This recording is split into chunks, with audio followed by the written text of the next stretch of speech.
저희 엄마가 죽어가요. 제발 살려주세요. 그 외침에 강민호의 발걸음이 또 섰다. 빗물이 정장을 적시고 목덜미를 휘감은 문신이 가로등 아래 번뜩였다. 서울에서의 열애 조직 생활을 청산하고 고향 진주로 돌아온 첫날 밤이었다. 아가, 부모님은 어디 계시니? 엄마가 피를 쏟고 있어요. 민호는 아이를 빤히 쳐다봤다. 대략 9살 정도로 보이는 여자아이였다. 우비 모자 아래로 젖은 머리카락이 얼굴에 어지럽게 엉겨 있었다. 가냘픈 어깨는 사시나무처럼 떨렸고 눈에 맺힌 눈물은 빗물과 뒤섞여 뺨을 타고 흘렀다. 그 눈동자엔 제 나이와는 어울리지 않는 깊은 절망감이 서려 있었다. 마치 이 세상의 온갖 짐을 홀로 짊어진 듯한 모습이었다. 그 순간 민노는 문득 자신의 유년 시절을 회상했다. 부친의 사업 실패로 가세가 기울었을 적 자신 또한 저런 절망 어린 얼굴을 하고 있었으리라. 허나 그 시절 누구 하나 손 내밀어 주지 않았다. 10년간의 뒷골목 생활로 굳어버린 심장이 조금씩 녹아내리기 시작했다. 새 출발을 다짐하며 돌아온 고향에서의 첫날, 이런 아이와 마주친 것이 과연 운명의 장난일까? 어디서? 집이요. 그 아저씨가 또 엄마를 때렸어요. 이번엔 전보다 훨씬 심하게요. 민노의 심장이 쿵 하고 떨어졌다. 손끝부터 싸늘하게 식어갔다. 아이의 목소리에 서린 공포가 살갗으로 와닿는 듯했다. 아이의 머리 위로 기울여 씌워주었다. 흠뻑 젖은 아이의 머리칼에서 샴푸 향이 은은하게 풍겨왔다. 달콤한 딸기 향이었다. 허나 그 향기가 처참한 현실과 어우러져 오히려 가슴을 저미게 만들었다. 길을 알려줄 수 있겠니? 네, 바로 여기 근처에요. 서둘러야만 해요. 아이는 조망만 한 손으로 민노의 옷소매를 붙들고 골목 안쪽으로 내달렸다. 민노는 아이의 보폭에 맞춰 걸음을 옮기며 그 뒤를 따랐다. 작은 운동화가 물웅덩이를 지날 때마다 흙탕물이 튀어올랐다. 아이의 숨결이 점차 가빠져 왔다. 다급함 때문인지 혹은 사무치는 불안감 때문인지 알 수 없었다. 민우는 아이가 행여나 넘어질세라 조심스레 걸음의 속도를 맞추었다. 10년 전의 자신이었다면 결코 이런 일에 엮이지 않았을 터. 타인의 가정사에 개입하는 것은 조직의 가장 큰 금기 사항 중 하나였다. 각자 살아남는 것이 그들 세계의 불문율이었다. 그러나 지금의 그는 달랐다. 서울의 모든 인연을 뒤로하고 고향으로 돌아온 까닭이 바로 이것이었다. 평범한 삶, 진정 사람답게 사는 새로운 인생을 시작하려는 그 열망이 심장에서 용암처럼 들끓고 있었다. 다 왔어요. 여기에요. 아저씨, 겁나면 그냥 가셔도 돼요. 전 괜찮으니까요. 아이가 멈춘 곳은 허름한 다세대 주택 앞이었다. 페인트가 군데군데 벗겨진 외벽과 붉게 녹슨 대문이 음산한 기운을 풍겼다. 1층에서부터 무언가 부서지는 소리와 남자의 악다구니가 새어나왔다. 그 한마디에 민노의 가슴이 더욱 시큰거렸다. 뜨거운 것이 목구멍까지 차오르는 듯했다. 고작 9살짜리 아이가 어른을 염려하고 있다니. 이 여린 아이는 대체 얼마나 끔찍한 광경들을 견뎌왔을까? 또 얼마나 많은 밤을 공포에 떨며 지새웠을까? 괜찮다. 아저씨가 다 해결해 줄 테니. 민노는 아이의 젖은 머리칼을 부드럽게 쓰다듬었다. 작고 여린 머리카락이 손끝에 와닿자 그 순간 그의 마음 한구석이 따스해져 왔다. 마치 까맣게 잊고 지냈던 감정이 다시 살아나는 듯한 기묘한 느낌이었다. 감정이 아이가 민노를 올려다보았다. 그 눈에는 간절한 믿음이 서려 있었다. 이 어른이라면 정말 자신을 구해줄 거라는 확신. 현관문 앞에 멈춰섰을 때 민노는 순간적으로 망설였다. 안에서 새어나오는 소음은 한층 더 거세졌다. 남자의 포효와 여자의 비명이 뒤엉켜 들려왔다. 문틈으로 새어나오는 희미한 불빛이 민노의 얼굴을 비추었다. 민노의 주먹이 저도 모르게 꽉 쥐어졌다. 10년간 조직에서 다져진 몸이 먼저 반응했다. 허나 이번만큼은 파괴를 위한 본능이 아니었다. 누군가를 지키기 위한 투쟁이었다. 아이가 그의 등 뒤에 바싹 숨어 몸을 떨었다. 제발요. 우리 엄마 좀 살려주세요. 라는 속삭임이 귓가에 박혔다. 그 간절함이 민노의 마지막 이성을 끊어버렸다. 민노는 문고리 위로 손을 뻗었다. 이 문을 여는 순간 그의 삶이 통째로 뒤바뀔 거란 걸 그는 아직 몰랐다. 들어간다. 민노의 목소리는 낮고 결연했다. 아이는 그의 옷자락에 매달린 채 바짝 붙어 있었다. 작은 손으로 민노의 재킷자락을 꽉 쥐고 있었다. 문이 열리고 그 안에 끔찍한 광경이 천천히 모습을 드러냈다. 민노는 그때까지도 전혀 몰랐다. 이 문 저편에서 자신의 운명을 바꿔놓을 두 여인이 기다리고 있다는 사실을. 빗소리는 점점 더 거세졌지만 민노의 마음속은 기이하게도 평온함이 밀려오고 있었다. 10년 동안 잊고 살았던 무언가를 되찾은 듯한 기분이었다. 그건 바로 인간의 마음, 누군가를 지키고 싶다는 열망이었다. 고향에 돌아온 첫날 밤, 민노는 그의 진짜 인생이 시작되는 지점에 서 있었다. 민노가 문고리를 돌리는 찰나, 안에서 들려오던 소음이 갑작스럽게 또 섰다. 마치 시간이 멈춰버린 것처럼 정적이 흘렀다. 문이 서서히 열리며 내부에 참혹한 풍경이 드러났다. 거실 바닥에는 유리 조각들이 날카롭게 흩어져 있었다. 소파는 뒤집혀 있었으며 작은 테이블은 한쪽으로 쓰러져 있었다. 벽에는 무언가를 던진 자국이 선명했다. 공기 중에는 역한 술 냄새와 공포가 뒤섞여 있었다. 그 아수라장, 한복판에 한 여자가 벽에 기댄 채로 쓰러져 있었다. 머리에서는 붉은 피가 흐르고 있었다. 하얀색 잠옷은 곳곳이 찢겨져 있었고 왼쪽 이마에는 깊은 상처가 보였다. 여자는 무릎을 가슴께로 끌어안고 한껏 웅크리고 있었다. 작게 흐느끼는 소리가 새어나왔다. 그 모습이 너무나 비참하여 민노의 가슴이 철렁 내려앉았다. 민노가 그 여자의 얼굴을 제대로 확인한 순간 그는 온몸이 얼어붙었다. 9년 전 기억 속에 바로 그 얼굴. 조금은 야위고 상처투성이었지만 틀림없는 이지연이었다. 지연아, 이름이 목구멍에 걸려 맴돌았다. 믿을 수가 없었다. 새로운 시작을 위해 돌아온 고향에서의 첫날이었다. 밤에 만난 첫사랑의 모습이 이럴 줄이야. 민노의 손이 가늘게 떨리기 시작했습니다. 지연이 고개를 들었습니다. 피로 흐려진 그녀의 눈동자에 믿을 수 없다는 놀라움이 스쳤습니다.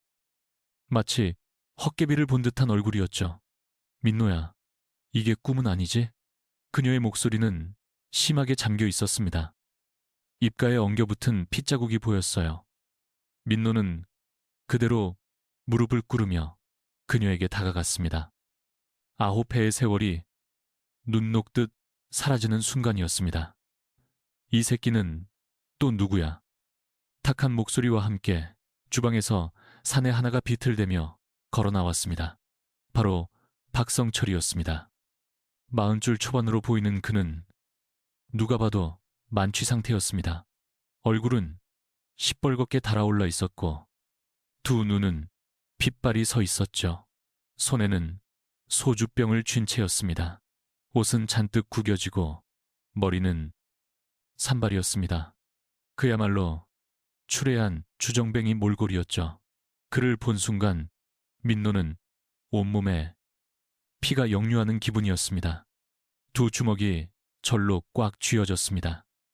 목덜미의 문신이 뜨겁게 타오르는 듯 했습니다. 10년간 몸에 밴 야수성이 깨어났습니다. 하지만 등 뒤에 소희를 떠올리며 가까스로 이성을 붙잡았습니다. 아이 앞에서 짐승이 될 수는 없었으니까요. 민노가 거친 숨을 삼키며 분노를 억눌렀습니다. 저 아저씨가 우리 엄마 때렸어요. 민노의 등 뒤에서 소희가 나직이 말했습니다. 그러나 그 작은 목소리 안에는 단단한 확신이 담겨 있었습니다. 모든 걸 털어놓는 목소리였죠. 박성철의 낯빛이 험악하게 변했습니다. 아이를 향해 손바닥을 치켜들었습니다. 내년이 이놈을 끌어들였어? 그 찰나 민노가 소희의 앞을 가로막았습니다. 민노의 눈빛이 싸늘하게 식었습니다. 10년간 어둠 속에서 다져온 살기가 온몸에서 뿜어져 나왔습니다. 아무 말도 없었지만 박성철은 저도 모르게 뒷걸음질 쳤습니다. 그 손 내리시죠. 민노의 목소리는 차갑게 가라앉아 있었습니다. 정중했으나 날 선 위협이 느껴졌습니다.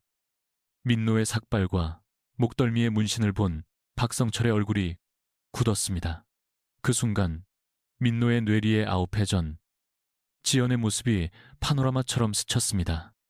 해사하게 웃던 얼굴, 제 손을 잡고 세상을 다 가진 듯 행복해하던 그녀가, 그런 그녀가 지금 이런 지옥 속에 있다니 가슴 한쪽이 시리게 저려왔습니다.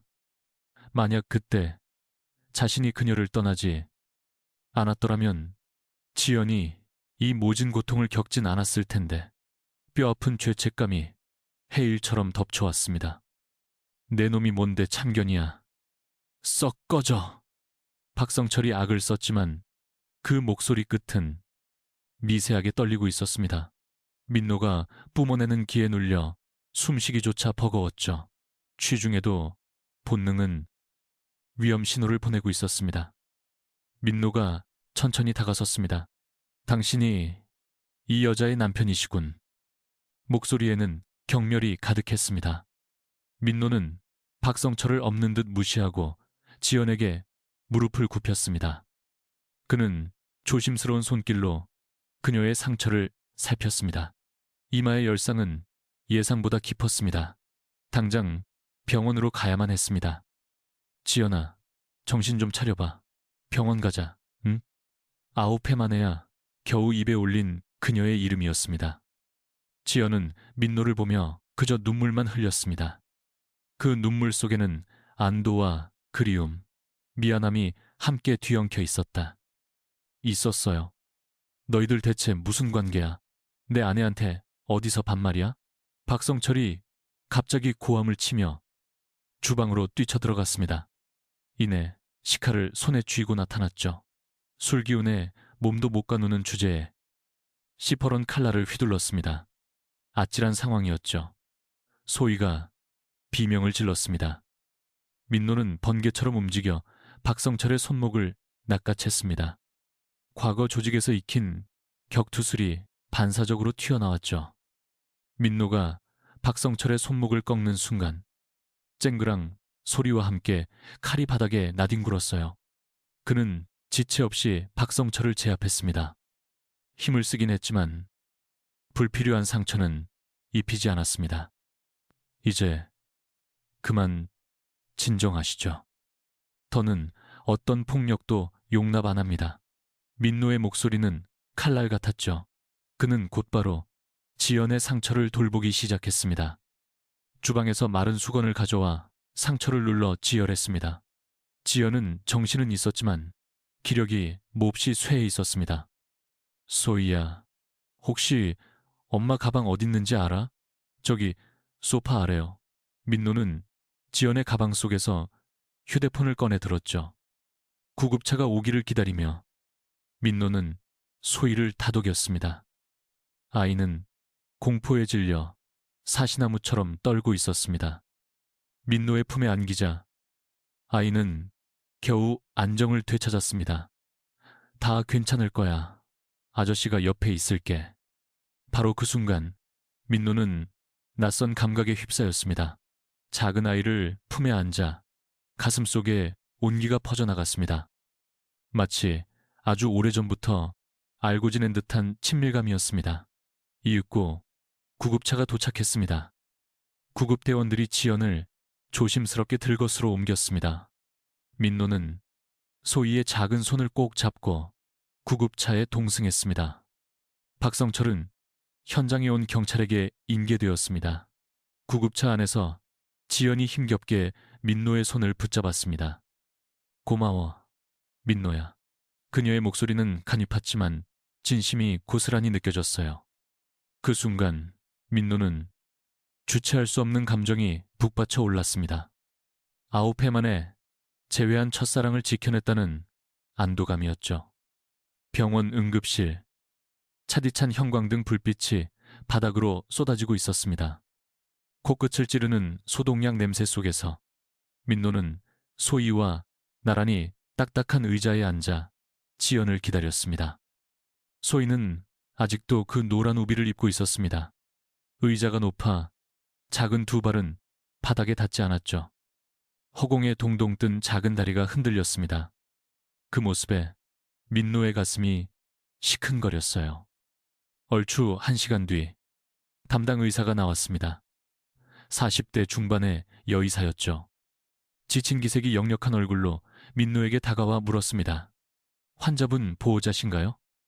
민노는 순간 망설였습니다. 내가 무슨 자격으로 이곳에 있는 걸까? 9해 전 그녀를 버렸던 내가 이제 와서 보호자라고 나설 염치가 있을까?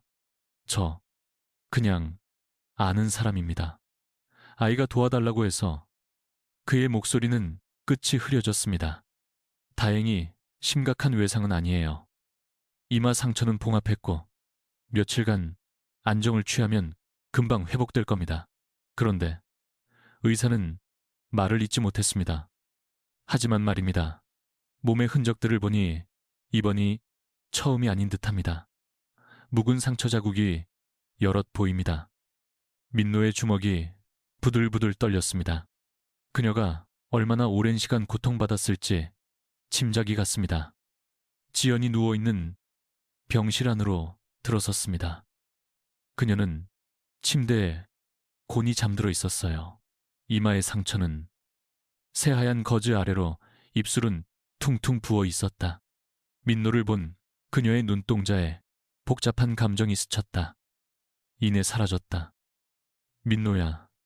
지연의 목소리엔 고마움과 함께 서늘한 냉기가 함께 묻어났다. 그건 9해란 세월이. 엄마, 아파? 소희가 침대 곁으로 다가와 지연의 손을 꼭 잡았다.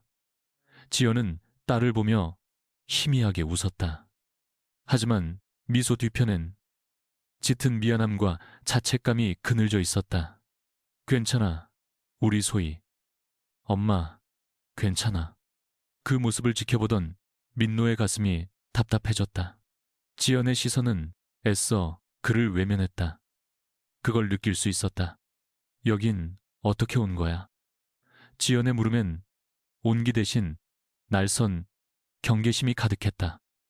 민노의 머릿속으로 9해 전 기억이 파고들었다. 풋풋했던 20살. 지연과의 첫 만남은 진주대학교 앞에 작은 카페, 그곳이었다.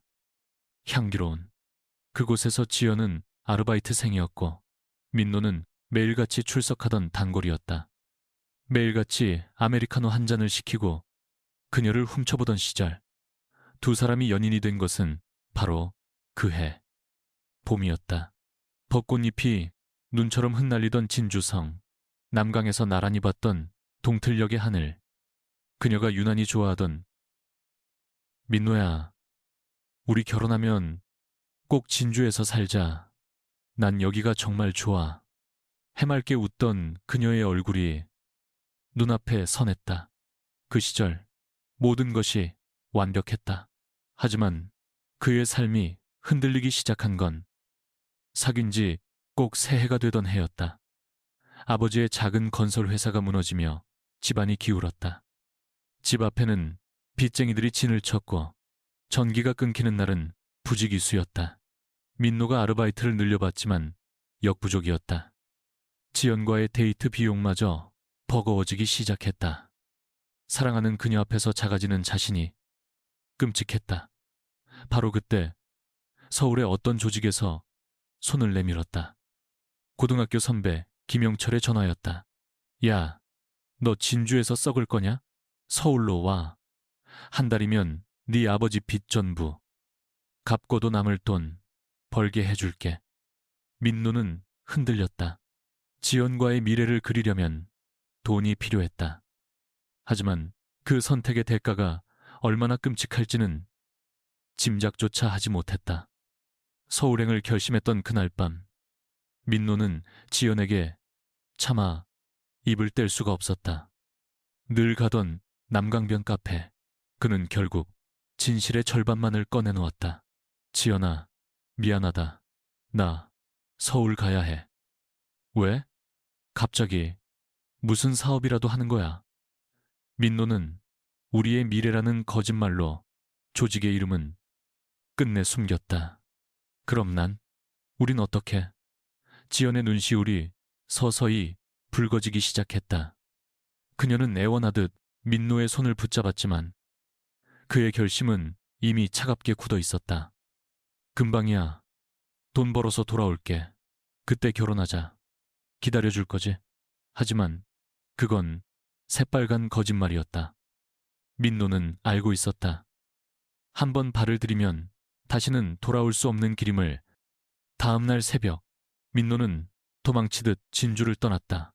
지연에게 마지막 인사 한마디 남기지 않은 채 못했습니다. KTX 진주역에서 서울로 가는 기차에 올랐습니다. 그 안에서 민노는 눈물을 삼켰습니다. 흘렸죠. 차마 뒤돌아볼 용기가 나지 않았습니다. 그렇게 9년이란 세월 동안 단 한 번의 연락조차 하지 않았어요. 서울에서 사업을 일으켰지. 그리고 이제야 고향에 돌아온 거고. 민노의 그 말에 칸나로 칸나니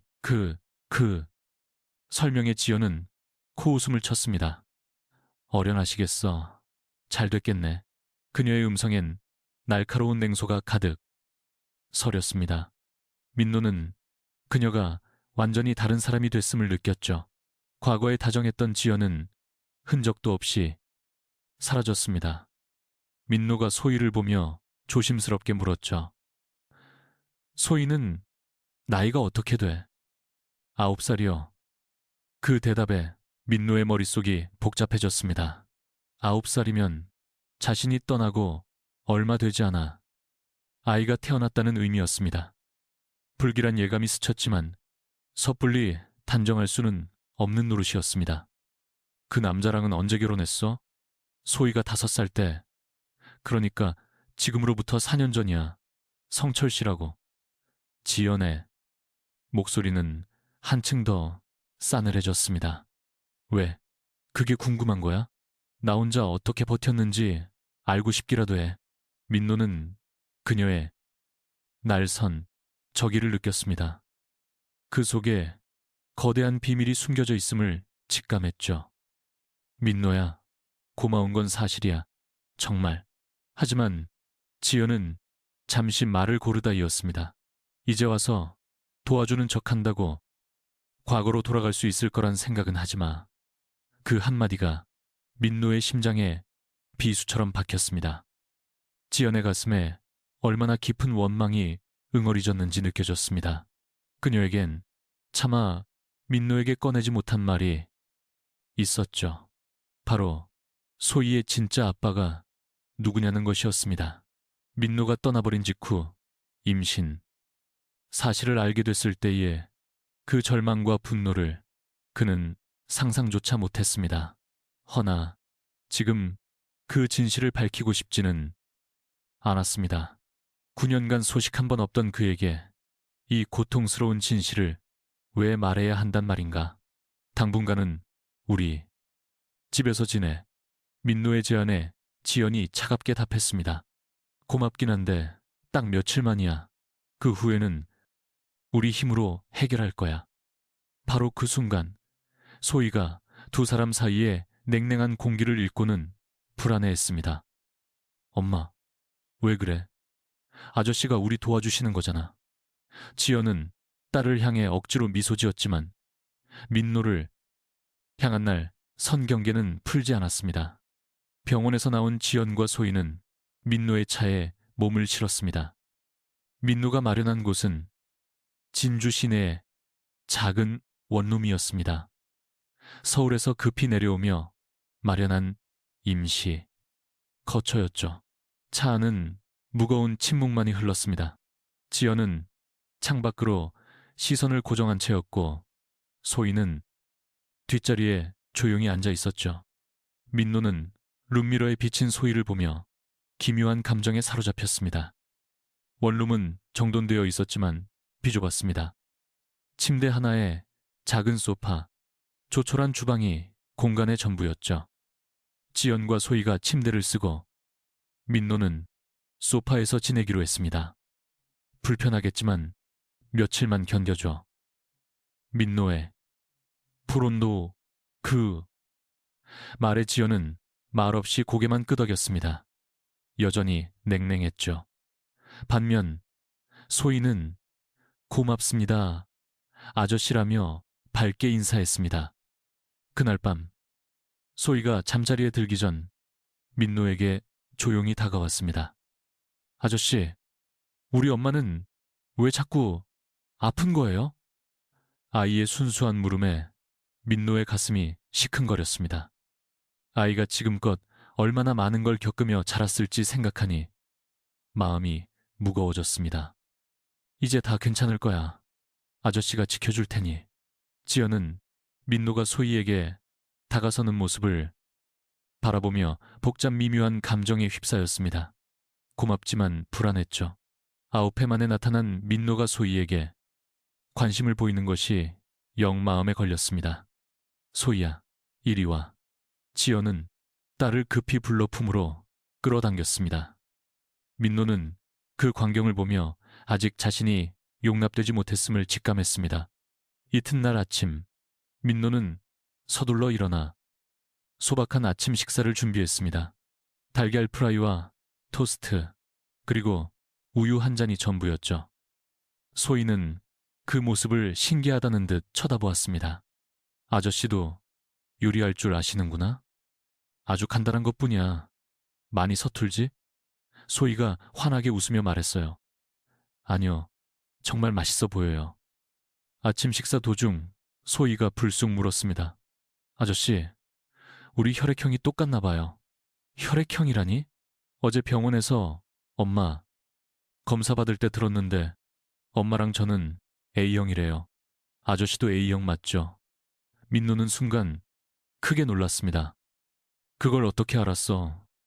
혈액형 맞추는 앱에서 봤어요. 얼굴만 봐도 안 돼요. 소희의 천진한 말에 민노는 기묘한 감정에 휩싸였습니다. 혈액형이 같다는 사실만으론 부족했지만 마음속에서 계속해서 피어오르는 의심을 떨쳐버릴 수가 없었습니다. 소희의 눈매와 입술, 심지어 웃는 모습까지도 어딘가 자신과 꼭 닮아 보였습니다. 한편 지연은 민노와 소희의 혈액형, 대화를 엿들으며 초조해졌습니다. 혹시 민노가 무언가 눈치챈 건 아닐까 덜컥 겁이 났습니다. 소희야, 그런 앱은 하나도 안 맞아. 절대 믿으면 안 되는 거야. 지연의 목소리엔 날선 긴장감이 묻어났습니다. 민노는 그녀의 미세한 변화를 놓치지 않았습니다. 며칠 뒤 상처 경과를 보러 지연과 병원에 다시 갔습니다. 민노는 진료실 앞 대기 의자에서 소희와 나란히 기다리고 있었습니다. 아저씨, 저한테 아빠 없는 게 이상해요? 소희의 뜬금없는 질문에 민노는 말문이 막혔습니다. 어째서 그런 생각을 다 해? 친구들은 모두 아빠가 있는데 저만 없어서요. 성철 아저씨도 진짜 아빠가 아니래요. 그때 한 간호사가 복도를 지나가며 무심코 말했습니다. 요즘은 유전자 검사로 금방 알 수 있잖아요. 친자 확인 검사요. 그 말을 듣는 순간 민노의 심장이 거세게 요동쳤습니다. 머릿속을 어지럽게 맴돌던 의심을 확인할 길이 있다는 사실이었죠. 민노는 고심 끝에 남몰래 유전자 검사를 의뢰했습니다. 소희가 썼던 컵과 자신의 머리카락을 검체로 보냈습니다. 심장이 터질 듯이 뛰었습니다. 만일 소희가 정말 자신의 딸이라면 어찌해야 할까? 지연은 대체 왜 이 사실을 숨겨왔을까? 일주일 뒤 마침내 결과가 나왔습니다. 민노는 떨리는 손으로 서류 봉투를 열었습니다. 친자 확률 99.99%. 그 숫자를 확인하는 순간 민노의 온 세상이 무너져 내렸습니다. 소희는 정말로 자신의 딸이었습니다. 9해 동안 존재조차 모르고 지낸 자신의 핏줄이었던 겁니다. 민노는 한참 동안 그 자리에 얼어붙은 듯 서 있었습니다. 가슴이 찢어지는 듯한 고통이었습니다. 9해 동안 제 딸이 아비 없이 자랐다는 사실이 참을 수 없었습니다. 그리고 지연이 겪었을 고통이 그려졌습니다. 임신을 알았을 때의 절망감과 홀로 아이를 키워내야만 모든 게 제 탓이라는 죄책감에 짓눌려 원룸으로 돌아온 민우의 안색은 잿빛이었습니다. 핏기 하나 없었죠. 지연은 그의 심상찮은 낯빛을 금세 알아차렸어요. 무슨 일 있어? 얼굴이 말이 아닌데. 민우는 차마 입을 뗄 수가 없었습니다. 대체 어디서부터 꺼내야 할지 몰라서요. 그날 밤 민우는 잠든 소희의 얼굴을 가만히 들여다봤습니다. 이제야 선명하게 보였죠. 제 어린 시절과 쏙 빼닮은 코, 어머니를 닮은 눈매와 아버지의 손가락 마디까지. 이 작은 아이가 자신의 핏줄이라는 그 사실이 도무지 현실 같지 않았습니다. 동시에 잃어버린 9해라는 세월이 뼈아프게 밀려왔습니다. 민우는 지연과 마주해야만 한다는 걸 알았습니다. 하지만 이 무거운 말을 어떻게 꺼내야 할지 그저 막막했습니다. 왜 숨겼냐고 그녀를 탓할 자격이 제게 있을까요? 먼저 등지고 떠난 건 자신이었으니까요. 그날 밤 민우는 잠들 수가 없었습니다. 아버지라는 세 글자가 머릿속을 무겁게 짓눌렀어요. 이제껏 살아온 자신의 삶이 모두 송두리째 부정당하는 기분이었습니다. 가장 소중한 걸 놓치고 살아왔구나. 그런 자책이 들었죠. 민우는 결심을 굳혔습니다. 과거는 바꿀 수 없지만 미래는 반드시 달라져야 한다고 다짐했죠. 이제라도 진짜 아빠가 되고 싶었습니다. 소희에게 그리고 지연에게도 온 마음을 다해 사죄하고 싶었어요. 하지만 그러려면 반드시 지연과 모든 것을 터놓고 이야기해야만 했습니다. 다음 날 아침 민우는 지연에게 말을 꺼내기로 결심했습니다. 소희가 등교하고 둘만 남게 된 원룸의 정적 속에서 입을 열었죠. 지연아, 우리 진지하게 얘기 좀 하자. 민우의 무거운 얼굴을 본 지연의 눈빛에 경계심이 어렸습니다. 무슨 얘긴데? 소희에 대해서. 그 말이 나온 순간 지연의 표정이 굳어졌어요. 민우는 검사 결과지를 꺼내 내밀었습니다. 이거 봐. 지연이 떨리는 손으로 종이를 받아 읽는 순간 얼굴이 새하얘졌어요. 손이 주체할 수 없이 떨려왔습니다. 이게 어떻게?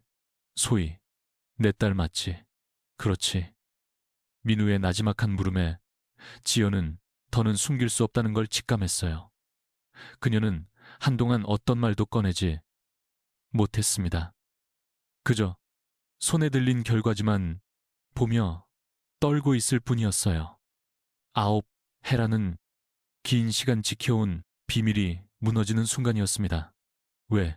왜, 나 몰래 이런 짓을 한 거야? 지연의 목소리엔 분노와 서늘한 배신감이 서려 있었죠. 미안해. 하지만 꼭 확인해야 했어. 마음속에서 자꾸만 그런 생각이 들었어. 민우가 고개를 떨구며 말했죠.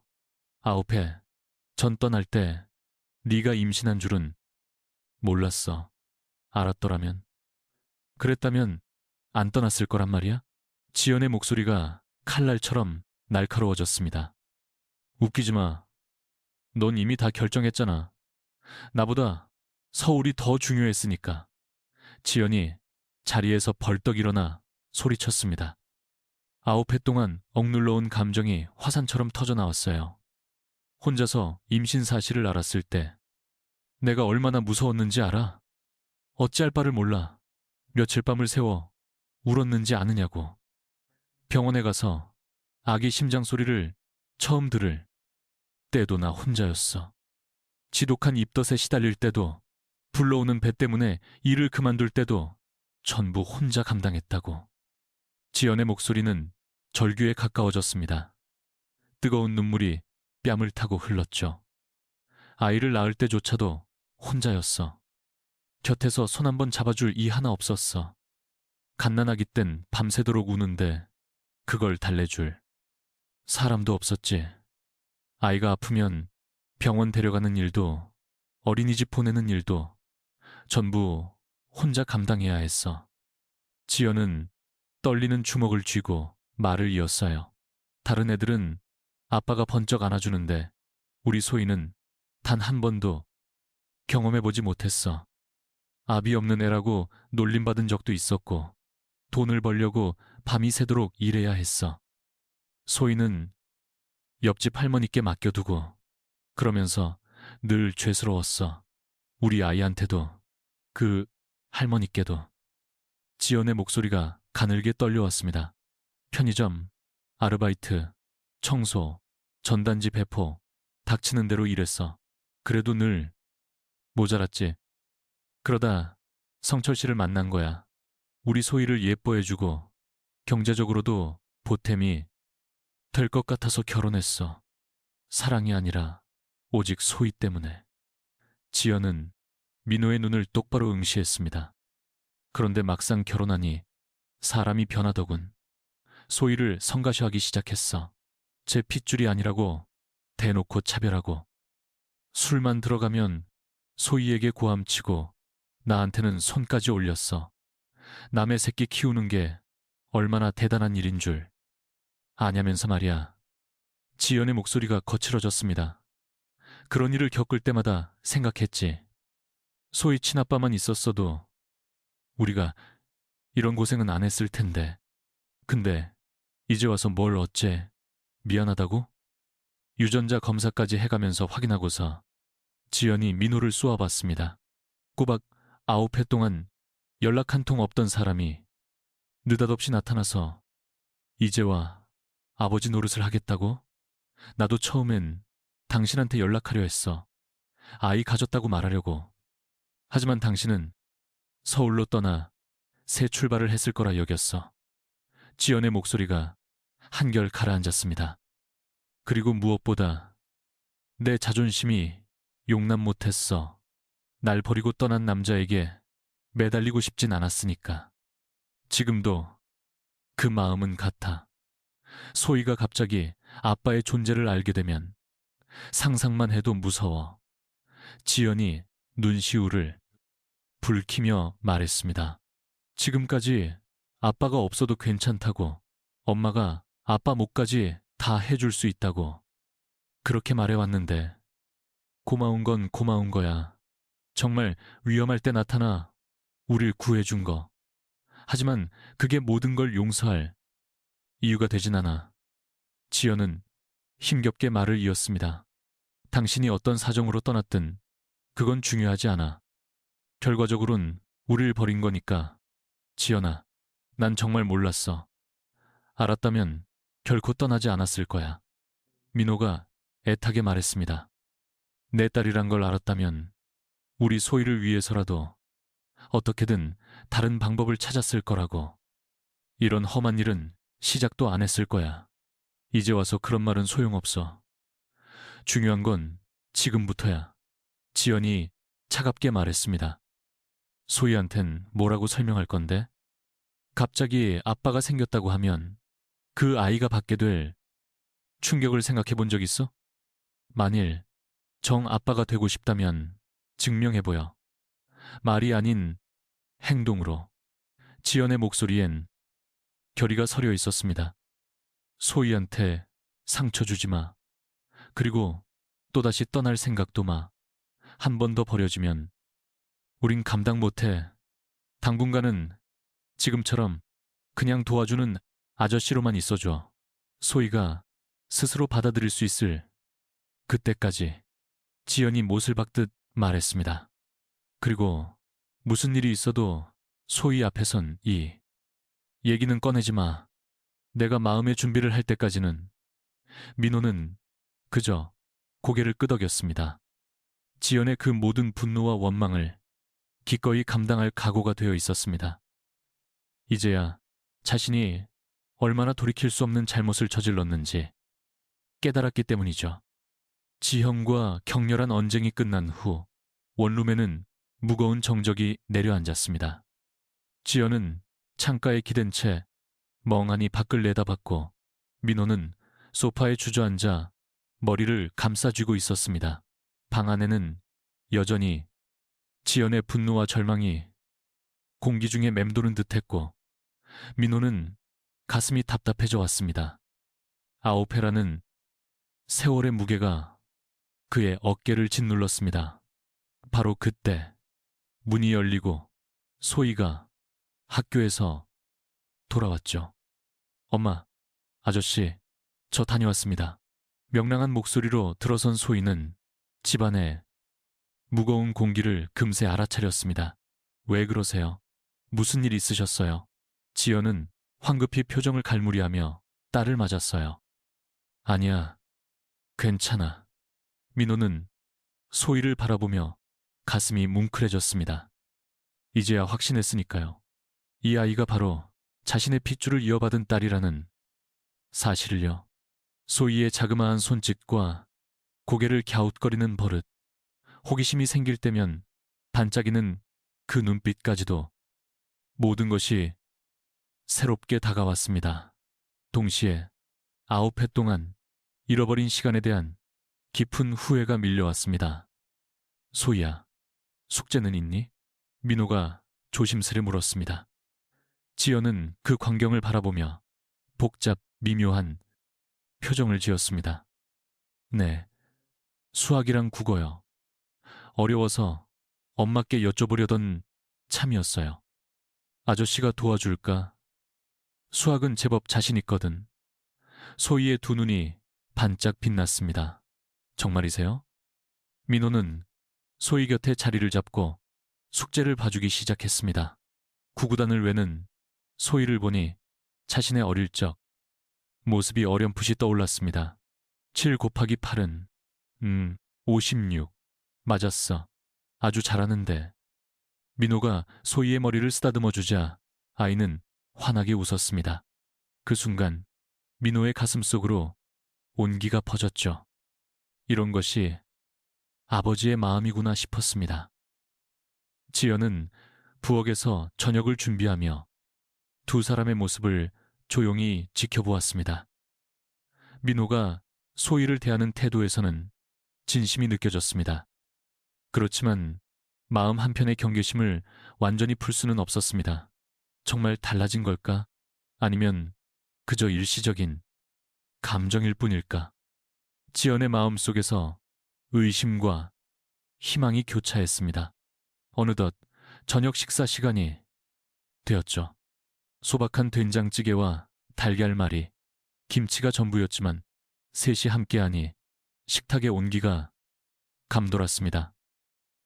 아저씨는 무슨 음식을 제일 좋아하세요?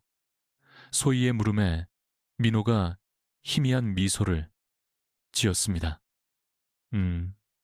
엄마가 끓여주는 이 된장찌개가 가장 맛있는 것 같구나. 지연은 순간 놀라 민호를 쳐다봤습니다. 과거에 그에게 자주 끓여주던 음식이었으니까요. 아저씨도 어렸을 때 아빠가 없었어요? 소희의 천진한 물음에 식탁 위로 정적이 흘렀습니다. 민호는 잠시 머뭇거리다 입을 열었습니다. 아니, 아빠 계셨어. 다만 바쁘셔서 같이 보낸 기억이 별로 없을 뿐이야. 그럼 아빠랑 어떤 추억이 있으세요? 아빠랑 같이 축구 경기를 본 기억. 아주 어릴 때 단 한 번뿐이었지만 정말 행복했어. 민호의 목소리에 쓸쓸함이 묻어났습니다. 그래서 아저씨는 소희하고 그런 기억을 만들고 싶단다. 그 말에 소희가 환하게 웃었습니다. 정말이요. 저도 아저씨랑 축구 경기 보고 싶은데요. 지연은 민호의 진심 어린 얼굴을 보며 마음이 흔들리는 것을 느꼈습니다. 정말로 달라지려 애쓰는 걸까? 그런 기분이었죠. 허나 상처는 아물지 않은 채였어요. 식사가 끝나자 지연이 조용히 입을 열었습니다. 소희야, 방에 들어가서 책 좀 읽고 있을래? 엄마 설거지 좀 하고. 소희가 방으로 향한 뒤 지연과 민우 두 사람만 다시 남게 되었습니다. 이번만큼은 아침과는 달리 분위기가 약간 가라앉아 있었죠. 정말 진심인 거야? 지연의 나지막한 물음에 민우는 고개를 끄덕였어요. 소희랑 같이 있으니 알겠어. 내가 얼마나 소중한 걸 놓치고 살았는지. 지연아, 난 정말 몰랐던 거야. 하지만 이젠 깨달았으니 변하고 싶어. 진짜 아빠가 되고 싶다고. 민우의 목소리엔 절실함이 묻어났습니다. 흘러간 9회를 되돌릴 순 없겠지만 지금부터라도 바로잡고 싶어. 소희한테도 그리고 너한테도. 구체적으로 뭘 어떻게 할 건데? 지연의 현실적인 물음에 민우가 진중하게 답했습니다. 우선 이곳 진주에 완전히 자리 잡을 생각이야. 서울에 남겨둔 일들도 전부 정리할 거고. 그리고 직업을 구해 소위 교육비랑 생활비를 내가 책임지고 싶어. 단, 소희한테는 시간을 갖고 다가가자. 갑자기 아빠라고 나타나면 아이가 혼란스러워 할 테니까. 민우는 조심스레 말을 이었습니다. 지연 역시 고개를 끄덕였습니다. 그게 좋겠네. 소희가 서서히 받아들일 수 있게. 마침 내일이 토요일인데 소희랑 같이 놀이공원에 가도 될까? 민우의 제안에 지연이 잠시 주저했어요. 나도 같이 가면 안 될까? 당연하지. 우리 셋 다 같이 가자. 그 말에 지연의 얼굴에 희미한 미소가 번졌어요. 첫 가족 나들이가 정해진 순간이었습니다. 이튿날 세 사람은 진주 외곽의 아담한 놀이공원으로 향했습니다. 소희는 무척이나 처음 겪어보는 아빠와의 나들이에 한껏 들떠 있었죠. 아저씨, 저거 타요. 범퍼카요. 민우와 소희가 같이 범퍼카를 타는 광경을 지연은 미소 지으며 바라보았습니다. 오랜만에 보는 딸아이의 해맑은 웃음이었습니다. 하지만 그때 놀이공원 입구 쪽 주차장에서 한 남자가 이들 가족을 지켜보고 있었습니다. 선글라스를 쓴 그는 망원 렌즈 카메라로 연신 셔터를 눌러댔죠. 민우는 그 불길한 시선을 전혀 눈치채지 못했죠. 소희와 함께하는 시간이 너무나 행복했거든요. 그러나 위험의 그림자는 이미 그들 곁으로 다가오고 있었습니다. 같은 시각 진주 시내의 한 허름한 술집. 박성철이 독한 술을 들이켜고 있었습니다. 며칠 전 경찰서에서 나온 뒤로 그의 머릿속은 복수심으로 가득했죠. 강민호 그 자식, 정체가 뭔지 알아냈나? 옆에 있던 중년 남성이 서류 봉투를 건넸습니다. 서울에서 어깨들 좀 이끌던 놈입니다. 그 바닥에서 꽤나 이름 날렸더군요. 박성철의 눈에 살기가 번뜩였습니다. 그럼 약점도 분명히 있겠군. 내 여자와 딸을 뺏어간 놈. 반드시 뼈저리게 후회하게 만들 테다. 놀이공원 그날 이후 그렇게 일주일이란 시간이 흘렀습니다. 세 사람은 조심스럽게 따스한 일상을 쌓아가고 있었죠. 민우는 매일같이 이른 아침에 일어나 소희의 도시락을 쌌습니다. 아저씨가 해준 계란말이가 세상에서 제일 맛있어요. 소희의 명랑한 웃음소리가 작은 집에 울려 퍼졌습니다. 지연은 그들을 보며 마음의 빗장을 조금씩 풀고 있었어요. 열어가고 있었습니다. 한편 민우는 진주에서 새 출발을 할 일자리를 구하려 애쓰고 있었죠. 서울에서의 과거를 지우고 평범한 직장을 구하는 건 쉽지 않았습니다. 그럼에도 그는 멈추지 않았어요. 건설사에서 연락 왔어. 내일 면접 보러 가야 해. 민노의 말에 지연은 고개를 끄덕였다. 힘들겠지만 힘내.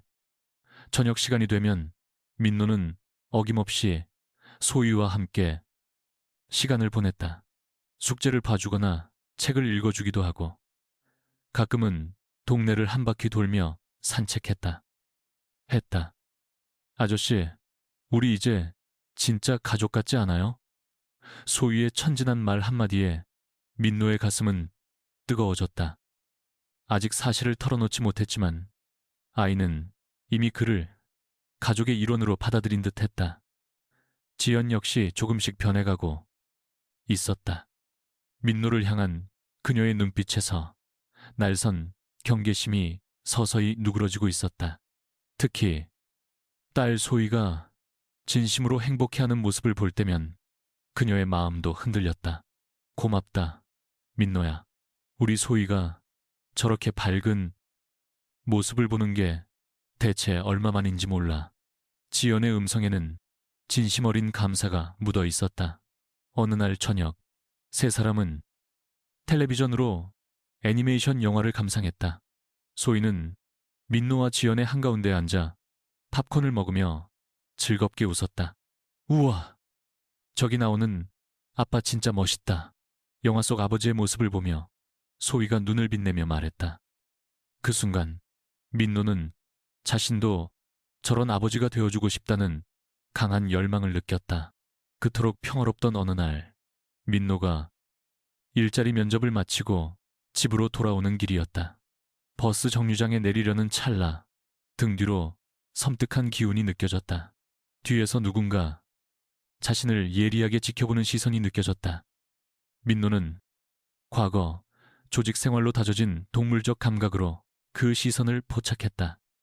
민노는 일부러 다른 길로 걸음을 옮겨보았다. 예상대로 검은 승용차 한 대가 멀찍이 서 뒤를 쫓고 있었다. 민노의 등줄기로 싸늘한 긴장감이 흘렀다. 누군가 나를 미행하고 있다. 그러나 직접적인 위협의 기미는 보이지 않았다. 그저 멀리서 지켜볼 뿐이었다. 원룸에 도착한 민노는 태연하게 행동했다. 지연과 어린 소희를 쓸데없이 불안하게 만들고 싶지 않았기 때문이다. 면접은 잘 봤어? 지연이 묻자 민노는 애써 밝은 표정으로 답했다.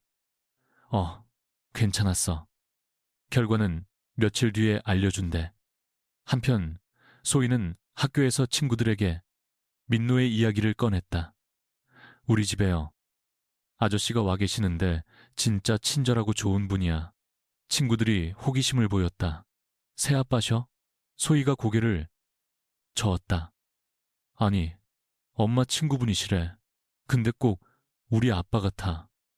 바로 그 시각 박성철은 자신이 고용한 흥신소 직원으로부터 보고를 받고 있었다. 진주 시내의 어느 허름한 모텔 방 안이었다. 강민호 그놈이 매일 아침에는 도시락을 싸주고 저녁에는 그 애랑 산책까지 한답니다. 완전히 한가족 행세를 하고 있습니다. 탐정의 보고를 듣는 박성철의 얼굴이 흉측하게 일그러졌다. 내 여자랑 내 딸을 감히 어떤 놈이. 박성철은 들고 있던 소주병을 벽에 그대로 던져 박살냈다. 날카로운 유리 조각이 사방으로 튀었다. 그 새끼가 뭔데 감히 내 자리를 넘봐. 반드시 뼈저리게 후회하게 만들어줄 테다. 박성철의 두 눈엔 섬뜩한 광기가 번뜩이고 있었다. 박성철은 강민호의 과거를 샅샅이 캐내기 위해 서울에 있던 옛 조직원들에게 연락을 취하기 시작했다. 돈으로 그의 정보를 사려 한 것이다. 강민호, 그놈 꽤 이름 날렸었지. 그런데 갑자기 이 바닥을 완전히 떠버렸어. 조직원의 말에 박성철의 입가에 비릿한 미소가 걸렸다. 틀림없이 약점이 있을 텐데. 며칠이 흘러도 등 뒤에 불길한 시선은 사라지지 않았다. 민노의 불안감은 점점 짙어졌습니다. 지연과 소희에게 해로운 일이 생길까봐 몹시 걱정됐어요. 깊은 밤 창밖을 내다보니 골목 어귀에 낯선 차량이 서 있었습니다. 며칠째 같은 곳을 지키고 있는 차였죠.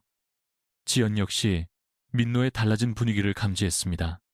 근래 들어 그가 자주 창밖을 살피고 잠을 뒤척이는 듯 보였어요. 무슨 걱정 있어? 요즘 당신 어딘가 불안해 보여. 지연의 물음에 민노는 쉽사리 입을 떼지 못했습니다.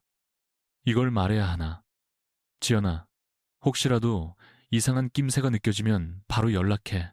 소희도 절대 혼자 다니게 말고 항상 주변을 살피라고 말해줘. 민노의 심각한 얼굴에 지연의 표정이 굳어졌습니다. 왜 그래? 무슨 일 있는 거야? 그냥 조심해서 나쁠 건 없을 것 같아서. 소희가 민노 곁으로 다가왔습니다. 아저씨, 요즘 왜 자꾸 밖을 쳐다봐요? 혹시 무슨 걱정거리라도 있으세요? 아이의 순진한 물음에 민노는 가슴이 아팠어요. 이 작은 아이를 반드시 지켜야 한다는 책임감이었기를. 그날 밤 12시가 넘은 시각, 민노의 휴대폰 벨소리가 울렸습니다. 낯선 번호의 전화였어요. 민노는 긴장하며 조심스럽게 전화를 받았습니다. 여보세요. 수화기 너머는 침묵만이 흐르다 끊겼습니다. 단순한 장난 전화일 수도 있었지만 민노의 불길한 예감은 더욱 짙어졌습니다. 다음 날 아침 그는 평소보다 서둘러 일어났고 곧장 집 주변을 확인했습니다. 어젯밤 그 자리에 있던 수상한 차는 사라지고 없었죠. 하지만 민노는 직감했습니다. 이것이 바로 폭풍 전의 고요함이라는 것을. 곧 엄청난 일이 터질 것만 같은 예감이 들었어요. 지연과 소희는 내가 지켜야 해. 저들에게 상처를 입힐 순 없어. 민노는 굳은 결심을 다졌습니다. 어떤 일이 닥쳐도 자신의 가족을 보호하겠다고 말입니다. 박성철은 진주시의 한 낡은 모텔방에서 조직원 3명과 함께 앉아 있었습니다. 테이블 위엔 민노의 사진과 그의 동선을 기록한 사진들이 어지럽게 널려 있었죠. 이제 파악은 다 끝났어. 아침 7시에 나가서 저녁 6시에 들어오더군. 패턴이 아주 뻔해. 박성철의 목소리엔 서늘한 분노가 서려 있었습니다. 며칠에 걸친 미행으로 민노의 모든 일과를 손바닥 보듯 꿰뚫고 있는 상태였습니다. 형님, 이 자식이 서울에서 보통 내기가 아니었다고 합니다. 조직원 하나가 서류 뭉치를 건넸습니다. 그 안에는 민노의 과거 조직 생활에 대한 기록들이 담겨 있었습니다. 10년이나 서울 강남 일대를 휘어잡던 놈이더군요. 갑자기 손 씻고 내려온 걸 보면 무슨 일이 있었던 게 틀림없어요. 그래서 그놈, 과거가 대단하면 내 여자와 내 딸을 훔쳐가도 괜찮다는 뜻이냐? 박성철이 주먹으로 테이블을 내리쳤습니다. 소주잔이 바닥으로 떨어져 깨졌죠. 그놈이 아무리 잘났어도 여긴 내 구역이야. 내가 이 진주 바닥에서 9년 동안 다져온 기반이 있어. 우선은 경고부터 시작하자. 놈이 얼마나 겁먹는지 한번 봐야지. 박성철이 사진을 툭툭 치며 말했어요.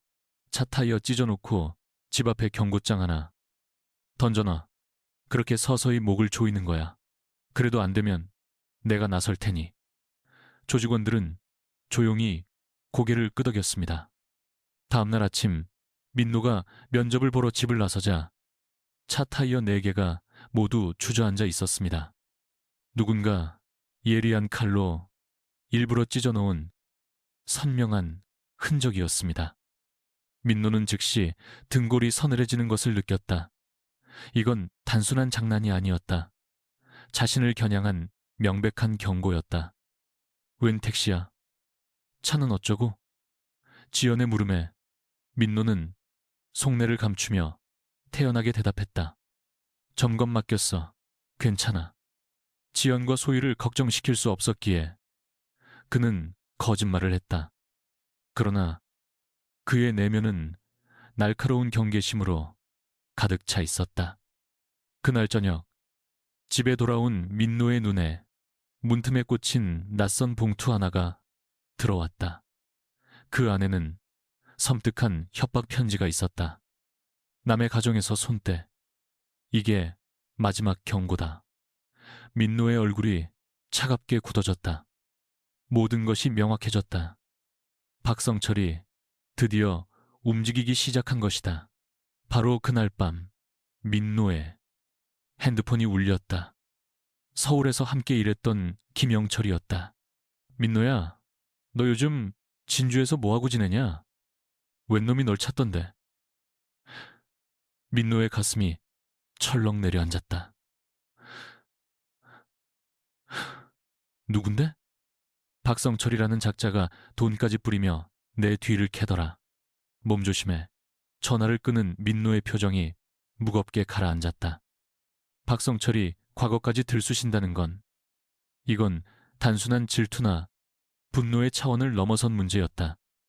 행여나 지연과 소희에게 해가 미칠까? 민노는 상상만으로도 숨이 막혔다. 그리고 며칠 뒤 우려하던 일이 벌어지고 말았다. 소희가 평소보다 30분이나 늦자 지연과 민노는 초조하게 애를 태우고 있었다. 엄마, 아저씨, 어떤 무서운 아저씨가 나한테 말을 걸었어. 소희의 외침에 민노와 지연의 얼굴이 동시에 굳어졌다. 어떤 아저씨였어? 뭐라고 말했는데? 지연이 다급히 소희를 끌어안으며 물었다. 몸에서 담배 냄새가 막 났어. 엄마 어디 사냐고 물어보길래 너무 무서워서 그냥 막 도망쳐왔어. 민노의 주먹에 저절로 힘이 들어갔다. 지연아, 더는 너를 속일 수 없어. 민노가 결심한 듯 입을 열었다. 지연의 얼굴이 하얗게 질렸다. 박성철이 우리를 노리고 있어. 소희까지 위험하게 할 순 없어. 사실 나 서울에서 어두운 세계에 몸담았었어. 결코 떳떳한 일이 아니었어. 민노는 마침내 과거를 고백했다. 지연은 큰 충격을 받았지만 지금의 위협이 더 심각함을 깨달았다. 그래서 박성철 씨가 그런 위험한 자들과 손을 잡았군요.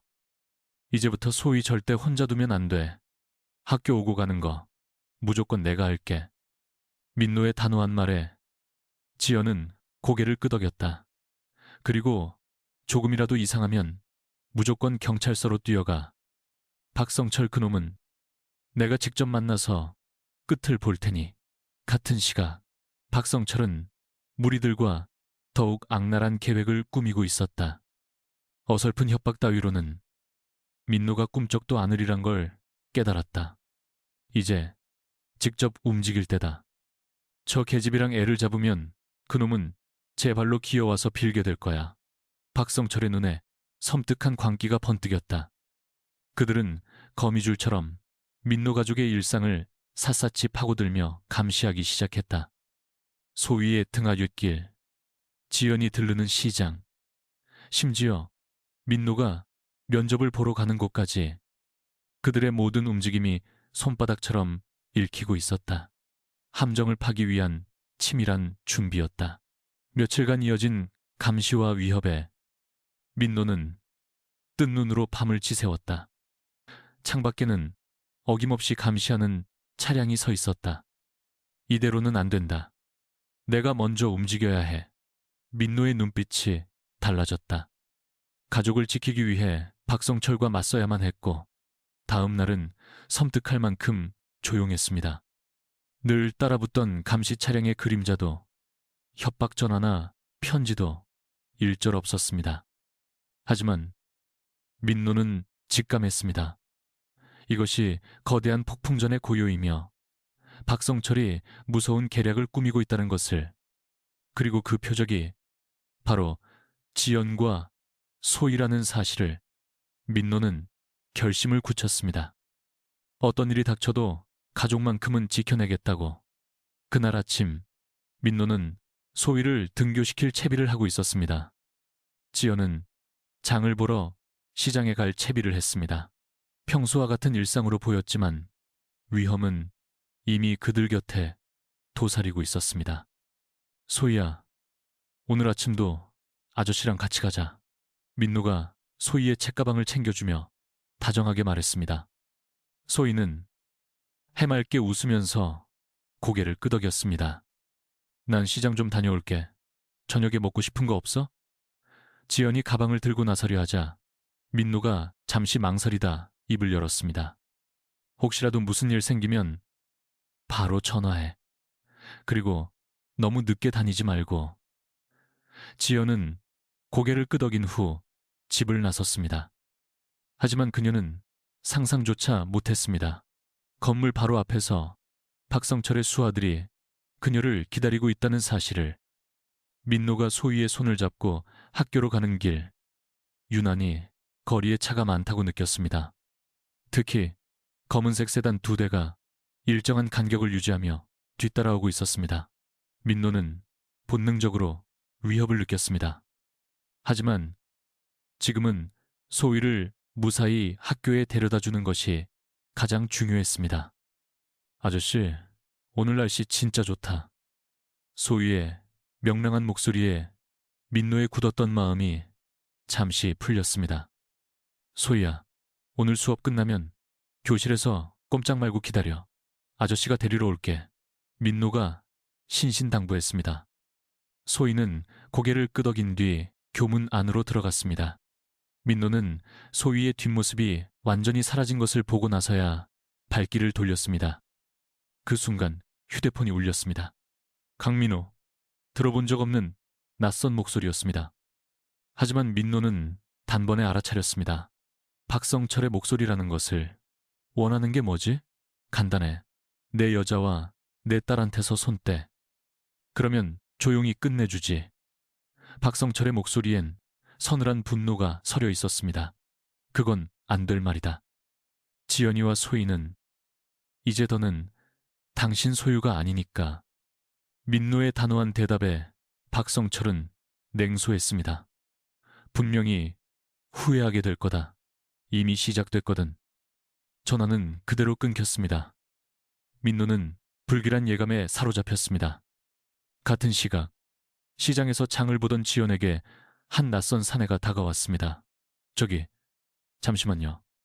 강민호 씨 아십니까? 지연이 잔뜩 경계하며 되물었습니다. 무슨 일이시죠? 바로 그 순간 등 뒤에서 나타난 다른 남자가 지연의 입을 틀어막았습니다. 인파로 붐비는 시장이었지만 그 누구도 알아채지 못했습니다. 민노가 집으로 돌아왔을 때 지연의 모습은 보이지 않았습니다. 처음엔 장 보는 게 늦어지나 보다 했습니다. 그러나 점심때가 지나도 연락이 없자 그는 불안해지기 시작했습니다. 지연의 전화기는 꺼져 있을 뿐이었습니다. 오후 2시 정각 민노의 휴대폰이 다시금 울렸습니다. 이번에도 역시 박성철이었습니다. 내 여자 찾나? 그 말에 민노의 피가 차갑게 식는 듯 했습니다. 솟구쳤다. 지연이한테 무슨 짓을 한 거야? 아직은 멀쩡해. 그 여자의 안위는 내 손에 달려있지. 원하는 게 뭐냐? 민우는 분노를 삼키며 물었다. 간단하지. 넌 서울로 꺼지고 다시는 진주에 얼씬도 하지 마. 그럼 그 여자는 살려주지. 소희는 원래 내 딸이고 이제부턴 내가 키울 거니까. 민우는 깊은 절망감에 휩싸였다. 박성철의 말을 따르면 지연과 소희를 영원히 잃는다. 거절하면 지연의 목숨이 위태로웠다. 시간을 주지. 오늘 저녁 6시까지야. 그때까지 답이 없으면 그 여자 목숨은 보장 못해. 전화는 끊겼다. 오후 3시 민우는 애써 마음을 다잡고 소희를 데리러 향했다. 아이 앞에서만큼은 무너질 수 없었다. 아저씨, 오늘 학교에서 진짜 재밌었어요. 소희가 해맑게 달려왔다. 민우는 힘겹게 미소를 지으며 아이의 손을 맞잡았다. 엄마는요? 집에 온 소희가 지연을 찾았다. 엄마는 친구 만나러 가서 늦으실 거야. 민우는 심장이 미어지는 고통 속에서 거짓을 고했다. 소희를 지켜야 했기 때문이다. 그는 서울의 김영철에게 전화를 걸었다. 형철아, 큰일이다. 내 도움이 필요하다. 김영철의 목소리가 굳어졌다. 무슨 일이야? 사람이 납치됐어. 박성철, 그놈 짓이야. 사람 좀 보낼까? 민우는 순간 흔들렸다. 과거처럼 조직의 힘으로 박성철을 짓밟아 버리는 것. 어쩌면 그것이 가장 확실한 방법이었다. 하지만 소희의 얼굴이 떠올랐다. 아이에게 피로 얼룩진 아빠의 모습을 보여줄 순 없었다. 아니, 이건 내가 해결한다. 민우는 다른 길을 택했다. 박성철과 직접 만나서 단판을 짓는 것이었다. 하지만 그 전에 소희의 안전부터 확보해야만 했다. 이웃집 할머니에게 아이를 맡기며 부탁했다. 급한 일이 생겨서요. 몇 시간만. 그리고 민우는 박성철에게 전화를 걸었다. 만나자. 얼굴 보고 얘기해. 좋지. 단, 조건이 있어. 너 혼자 와. 박성철은 장소를 말했다. 진주 외곽에 버려진 공장이었다. 저녁 5시 30분, 민우는 그곳으로 차를 몰았다. 가슴속엔 9회, 전 잃었던 가족을 되찾겠다는 열망이 들끓었다. 그러나 어떤 운명이 기다릴지 모른다는 불안감 역시 그를 짓눌렀다. 하지만 물러설 곳은 없었다. 지연과 소희를 위해서라면 그는 모든 걸 걸 준비가 돼 있었다. 폐공장으로 가는 길, 민우는 마지막으로 소희를 떠올렸다. 아빠가 꼭 엄마 구해올게. 저녁 6시, 민우는 약속 장소에 도착했다. 흉물스러운 건물 앞에 박성철의 차 2대가 서 있었다. 민우는 숨을 깊게 골랐다. 열해 동안 조직에 몸담았던 감각이 팽팽하게 살아났다. 하지만 이번 싸움은 파괴가 아닌 가족을 지키기 위함이었다. 공장 문을 열자 기둥에 결박된 지연의 모습이 들어왔다. 입가엔 핏자국이 선명했고 그녀의 옷은 볼품없이 찢겨 있었다. 민우의 두 눈에 이글거리는 분노가 타올랐다. 주먹이 쥐어졌고 목 뒤 문신이 험악한 분위기가 감돌았죠. 지연아 왔구나. 강민호, 박성철이 조직원 3명과 함께 나타난 겁니다. 그들 손엔 쇠파이프가 들려 있었죠. 9년 만에 나타나 내 가족을 탐내? 그렇게 호락호락할 줄 알았나? 박성철이 쇠파이프로 바닥을 내리치며 위협했습니다. 날카로운 쇠소리가 공장을 메웠습니다. 혼자 온 거냐? 배짱 한번 두둑하군. 조직원 하나가 먼저 민호에게 덤벼들었죠. 하지만 민호는 조금도 흔들리지 않았습니다. 가볍게 주먹을 흘려보낸 뒤 옆구리에 묵직한 일격을 날렸습니다. 조직원은 비명과 함께 쓰러졌죠. 10년간 다져온 실전 경험이 빛을 발하는 순간 나머지 둘이 동시에 덮쳐왔습니다. 한 놈은 강목을, 다른 놈은 날카로운 칼을 들었죠. 민호는 강목을 든 놈부터 노렸습니다. 순식간에 손목을 꺾어 무기를 빼앗고 반대편에서 날아드는 칼날을 그걸로 막아냈습니다. 민호는 빼앗은 강목으로 두 놈을 차례로 쓰러뜨렸습니다. 이제 박성철 하나만 남았죠. 부하들이 맥없이 쓰러지자 당황한 기색이 역력했지만 물러서진 않았습니다. 과연 서울에서 놀던 놈은 다르군. 허나 여기까지다. 박성철이 쇠파이프를 거세게 휘둘렀습니다. 민호는 상체를 숙여 공격을 피했죠. 박성철의 맹공은 멈추지 않았고 쇠파이프가 어깨를 스쳐 옷이 찢어지고 말았죠. 민호도 반격했습니다. 날선 주먹이 박성철의 명치를 강타하자 박성철이 휘청거렸습니다. 극심한 고통에 신음하며 뒷걸음질 쳤죠. 더 다가오면 이 여자 목숨은 없어. 박성철이 지연에게 달려가 목에 칼을 들이댔습니다.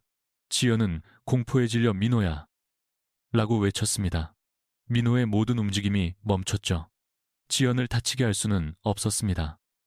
그래, 이제야 상황 파악이 되나 보군.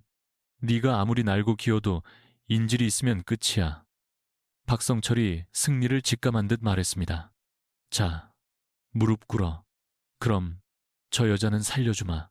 민호는 잠시 고민했습니다. 하지만 그는 다른 수를 찾고 있었죠. 알았어. 내가 졌어. 민호가 천천히 무릎을 굽히기 시작했습니다. 박성철이 방심하는 찰나를 노린 겁니다. 바로 그때 바닥에 작은 돌멩이 하나가 민호의 시야에 들어왔습니다. 그는 망설임 없이 돌을 집어 던졌고 돌멩이는 정확히 박성철의 손목을 가격했습니다. 칼을 놓치는 그 찰나 민호가 번개처럼 튀어나갔습니다. 지연을 재빨리 안전한 곳으로 밀쳐낸 뒤 박성철과의 마지막 싸움을 시작했습니다. 박성철이 발악했지만 승패는 이미 기운 뒤였죠. 민호의 묵직한 마지막 일격이 박성철의 턱에 그대로 꽂혔습니다. 이걸로 끝이야. 박성철이 바닥으로 쓰러졌습니다. 의식을 잃었으나 숨은 쉬고 있었죠. 지연아, 괜찮아? 민호가 황급히 지연의 결박을 풀며 상태를 살폈습니다. 다행히 크게 다친 곳은 없었어요. 민호야, 너무 무서웠어. 지연이 민호의 품에 안겨 울었습니다. 민호는 그녀를 다독이며 괜찮다고 속삭였습니다. 그리고 곧바로 119와 112에 신고를 마쳤습니다. 잠시 후 구급차와 경찰차가 도착할 것이었습니다. 성철이는 이제 치료를 받게 될 겁니다. 지긋지긋한 도박과 알코올 중독에서 벗어날 치료를요. 쓰러진 박성철을 내려다보는 민노의 눈에는 분노 대신 연민이 가득했습니다. 지연이 물었죠. 민노야, 괜찮아? 어디 다친 거야? 지연은 민노의 어깨에 난 상처를 걱정했지만 다행히 깊지는 않은 찰과상이었습니다. 괜찮아. 이걸로 정말 모든 게 끝났어. 민노는 스스로가 완전히 다른 사람이 되었음을 실감했습니다. 과거 그의 주먹이 파괴를 향했다면 오늘의 싸움은 오직 사랑하는 이들을 지키기 위함이었습니다. 경찰 조사를 마친 두 사람은 집으로 발걸음을 옮겼습니다. 민노의 어깨에는 임시로 감은 붕대가 감겨 있었지만 그의 표정은 놀랍도록 평온했습니다. 지연 역시 마찬가지였죠. 아주 오랜만에 찾아온 진정한 평화를 만끽하는 순간이었습니다. 소희가 얼마나 놀랐을까. 지연이 근심 어린 목소리로 말했습니다. 이웃 할머니께 잠시 부탁드렸지만 어린아이가 느꼈을 불안감에 마음 한구석이 아려왔습니다. 우리 소희한테는 뭐라고 설명해야 할까? 지연의 물음에 민노는 잠시 깊은 생각에 빠졌습니다. 더는 미룰 수 없었습니다. 그동안 감춰왔던 모든 진실을 마주할 시간이 온 것이었죠. 사실대로 말하자, 이제부터 우리가 진짜 한 가족이라는 걸 말이야. 민노의 얼굴에 떠오른 미소에는 흔들림 없는 확신이 서려 있었습니다. 이제는 더 이상 숨거나 두려워하며 살 이유가 없었습니다. 드디어 집 앞에 다다르자 이웃집 문이 열리더니 소희가 쏜살같이 달려나왔습니다. 엄마, 아저씨, 어디 갔었어요? 할머니가 늦는다고 해서. 다만 저 너무 걱정했단 말이에요. 소희의 앳된 눈가에는 선명한 눈물 자국이 남아 있었습니다. 아이가 얼마나 마음 졸였을지 짐작할 수 있었죠. 민노는 조용히 무릎을 굽혀 소희와 시선을 맞췄습니다.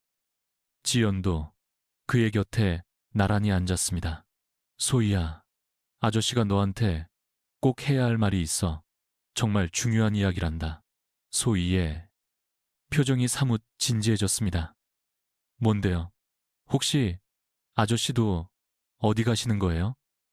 그 한마디에 민노의 가슴이 철렁 내려앉았습니다. 이 작은 아이가 얼마나 많은 이별의 상처를 겪어왔는지 전해졌기 때문입니다.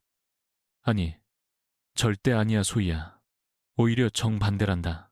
민노는 소희의 조망만 한 손을 감싸 쥐었습니다. 사실은 아저씨가 소희의 진짜 아빠란다. 그 말에 소희의 눈이 휘둥그레졌습니다.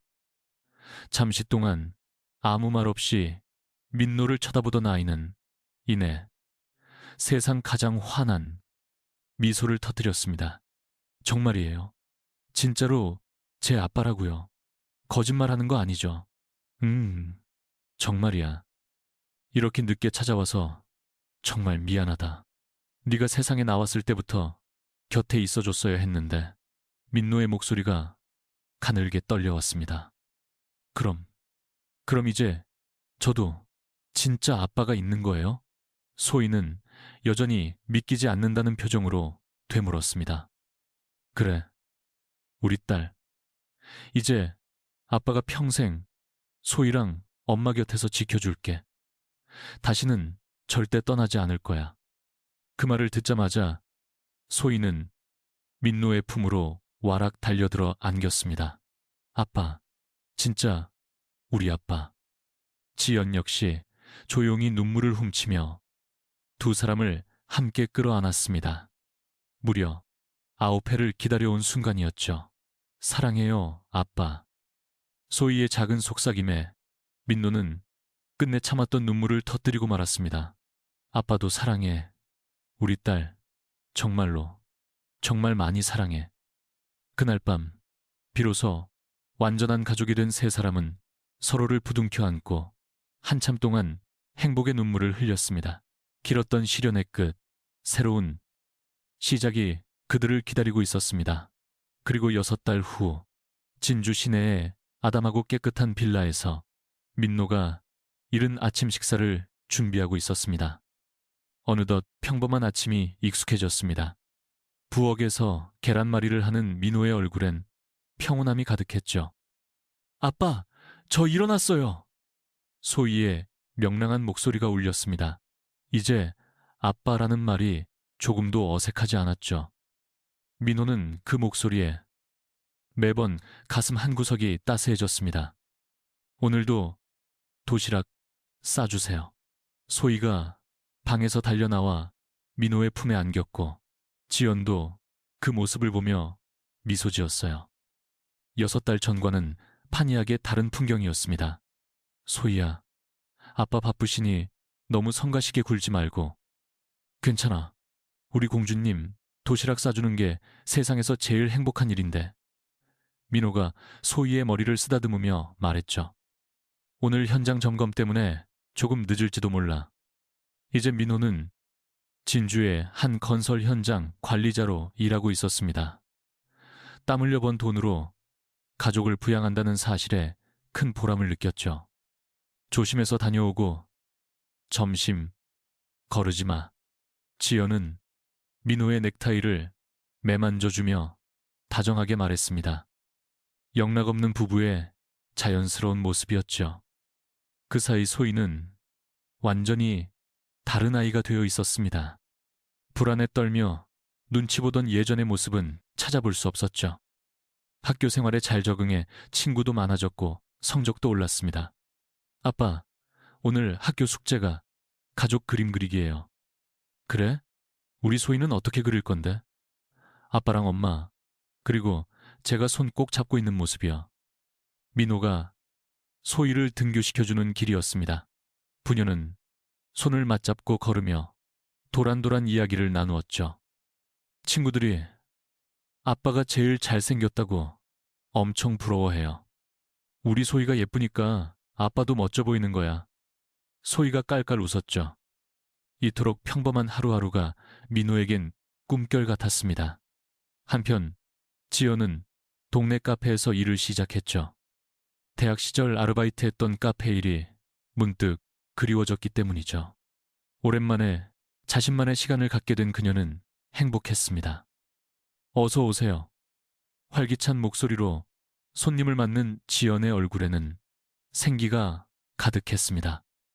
그날 점심, 민호가 불쑥 지연의 카페를 찾아왔습니다. 예고 없는 방문이었습니다. 민호야, 어떻게 왔어? 점심 먹으러. 일단 아메리카노 한 잔. 민호는 메뉴판을 훑어보더니 빙그레 웃었습니다. 사장님이 제일 예쁘게 보이는 자리에 앉을까?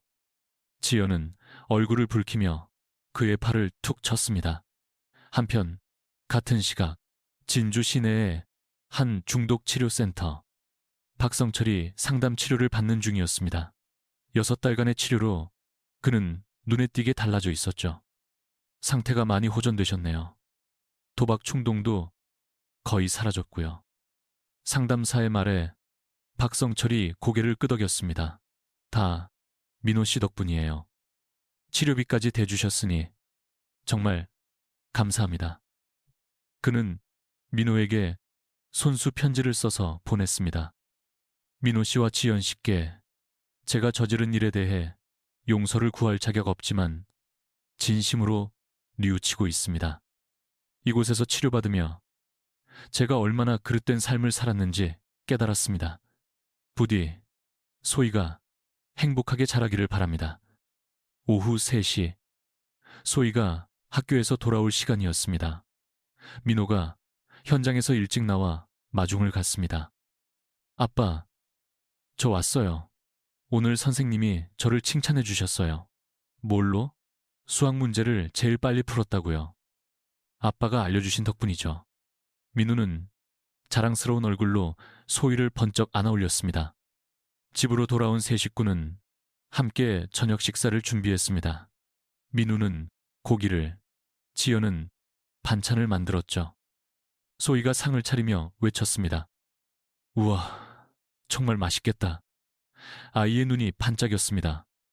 그저 평범한 저녁 식사였지만 세 사람에겐 더없이 소중했죠. 아빠, 내일 토요일인데 놀러 가요. 가고 싶은 곳이라도 있어? 놀이공원이나 바닷가. 지연이 웃으며 제안했습니다. 둘 다 가면 되지. 시간은 많으니까.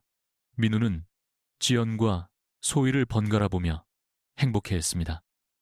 소희가 잠든 깊은 밤, 민우와 지연은 거실에서 차를 나눴습니다. 정말 모든 게 꿈만 같아. 이런 평범함이 이렇게나 소중한 줄은 몰랐어. 민우의 말에 지연도 깊이 공감했어요. 나도 하루하루 불안에 떨지 않는 삶이 이렇게 행복한 일인지 몰랐어. 지연아, 우리 결혼하자. 민우가 불쑥 말을 꺼냈습니다. 지연은 놀라 찻잔을 떨어뜨릴 뻔했어요. 갑자기. 아니, 늘 생각해왔어. 우리 소희에게 완전한 가족을 만들어주고 싶어. 어느새 지연의 눈가엔 눈물이 고였습니다. 민우는 무릎을 꿇고 지연의 손을 잡았죠. 9회나 늦었지만 다시 한번 물을게. 나와 결혼해 줄래? 바보. 당연한 걸. 뭘 물어. 지연은 눈물을 흘리며 웃었습니다. 민우가 그런 그녀를 힘껏 안았죠. 와, 엄마 아빠 포옹한다. 소희가 어느새 방에서 나와 환호성을 질렀죠. 잠이 깬 건지 몰래 듣고 있었는지. 소희야, 엄마 아빠 결혼하는 거 어때? 완전 좋아요. 그럼 이제 진짜 가족 되는 거죠? 세 사람은 함께 부둥켜 안았습니다. 한 달 뒤 작고 따뜻한 예식을 준비했습니다. 하객의 수는 적었지만 모두가 진심으로 두 사람의 앞날을 축복해 주었습니다. 이날 들러리를 맡은 소희는 누구보다 신났습니다. 엄마가 세상에서 제일 예뻐. 순백의 드레스를 입은 지연의 모습에 소희가 감탄했습니다. 식이 끝나고 세 사람은 진주성에 올라 밤경치를 바라보았습니다. 9회 전 민우가 지연과 처음 만났던 바로 그곳. 소희가 민우와 지연의 손을 잡고 물었습니다. 그럼 이 세상 누구보다 행복해. 민우가 확신에 차 대답했죠. 그의 목소리에는 한치의 망설임도 없었습니다. 진주성 아래 반짝이는 불빛을 보며 세 사람은 새로운 내일을 함께 약속했습니다. 이제야 비로소 온전한 가족이 되었으니까요. 오늘 민우의 사연 어떠셨나요? 이야기가 즐거우셨다면 구독과 좋아요를 눌러주세요. 지금 이 순간 어디서 무엇을 하며 듣고 계신가요? 댓글로 여러분의 이야기를 들려주세요. 저도 여러분의 일상이 궁금하답니다. 여러분의 가정에 늘 따스한 행복이 깃들길 바라며 오늘도 함께 해주셔서 감사합니다.